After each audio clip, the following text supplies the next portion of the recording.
Hi, my group is me, Barbara, that's Vitoria, and that's Natalia. And we are going to present about the Eighth Amendment and the death penalty. How utopian would it be if the world was a place with no violence, where people lived in perfect harmony? Unfortunately, the reality is far away from this. Human beings kill each other and commit some ruthless crimes. To punish these criminal people, justice may decide a death penalty to the guilty heinous crimes. The process of death penalty and the kinds of execution may vary in each case and state, but this is a complex procedure that takes time.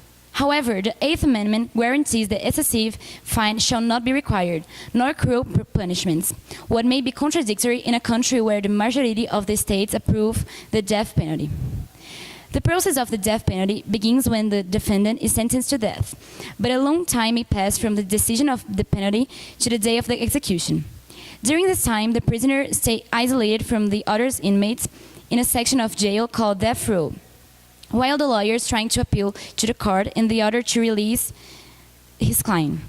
When all the possibilities of reversing this case reach the end, an order of execution confirms the sentence and marks the date of the event. Then everything is prepared and the inmate starts a ritual act of terrible countdown. Now Vitoria is going to present. There are a lot of methods of execution. For the death penalty, such as lethal injection, electrocution, gas chamber, hanging, and firing squad. The most used is the lethal injection because it's considered the more humane way of execution, which basically consists in a poisonous application made of 2 or 3 drugs.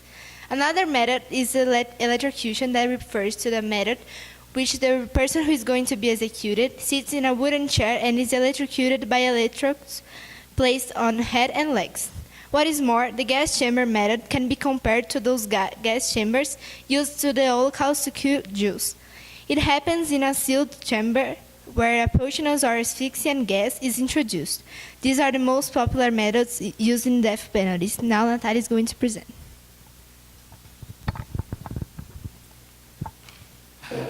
Death penalties for those who committed ruthless crimes are not the solution.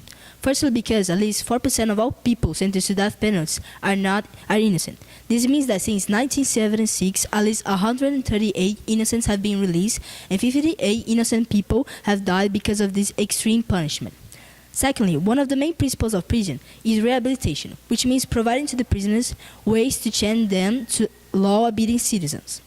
And this can happen by providing educational courses in prison, teaching job skills, and offering talks to psychologists or social workers. Finally, the last reason why death penalties are not the solution is because capital punishment does not deter crime. Scientific studies have failed to prove that states with death penalties have fewer crimes than any other state. Actually, states without it have a lower rate of murder. In conclusion, death penalties are the punishments for those who commit ruthless crimes such as murder. This process takes time, starting when a criminal receives the sentence until the day he or she will be executed, what can take years. Furthermore, there are a lot of different methods of execution, such as lethal injection or electrocution. However, the death penalty is not a solution to stop crimes or murders from happening, because if you kill a murderer, the number of killers in the world stays the same. It is written in the Eighth Amendment of the Constitution, nor cruel or inhuman punishments inflicted. Thank you.